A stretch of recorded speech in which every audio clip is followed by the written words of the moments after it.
and lipay kayo ko kay akong mga ago kay na nakita sa mga tao, and thankful po kayo ko kay God kay ug dili tungod niya dili pod na ako ni makuha tanan.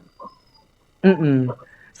So going back no sa kilibang hisgutanan sa katong time nga katong nagadula pa mo. So usa ni tuod ang inyong mga pagpangandam para maabot kadtong nga championship?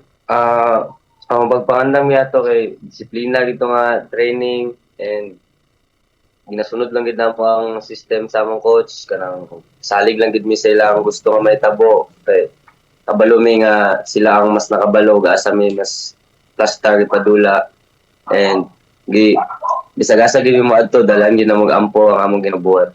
Mm. So isip usa ka team captain no ngadto na sa inyong team, unsa ang imong mga bugat kaayo nga mga responsibilidad sa pagdala ngadto na sa imong team?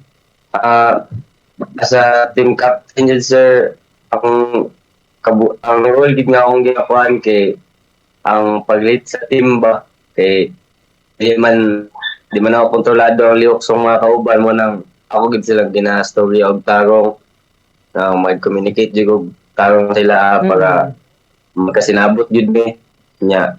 Isa po na sa asa ko galisod kay sa akong team dili mi pare-parehas og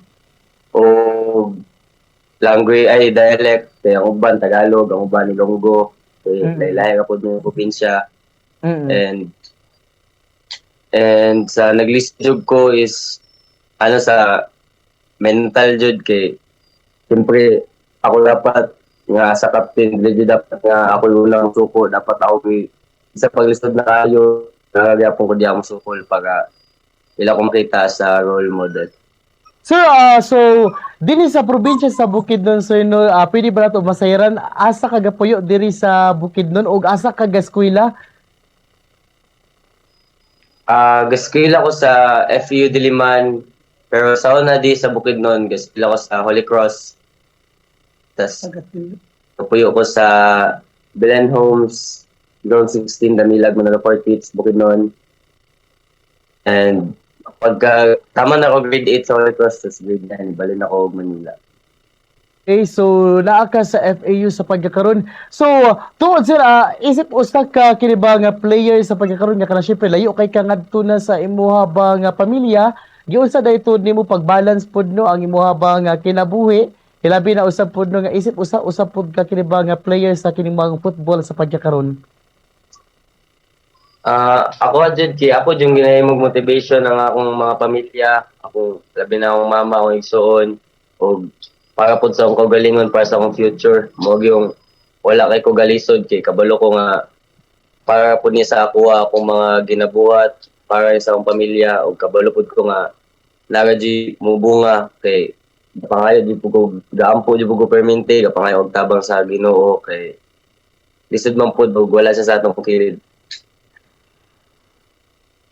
Nimo sa pagkakaroon sir?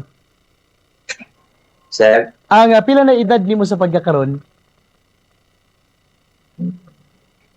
18, sir. Wala ko Okay. nag-18 na to, June 14. Okay. Sir, sa pagkakaroon basta usay mo mga mahatag nga tambag gadto na sa mga batan-on nga susama usab pod nimo nga kini ba nga gusto usab nga mahimo nga football player?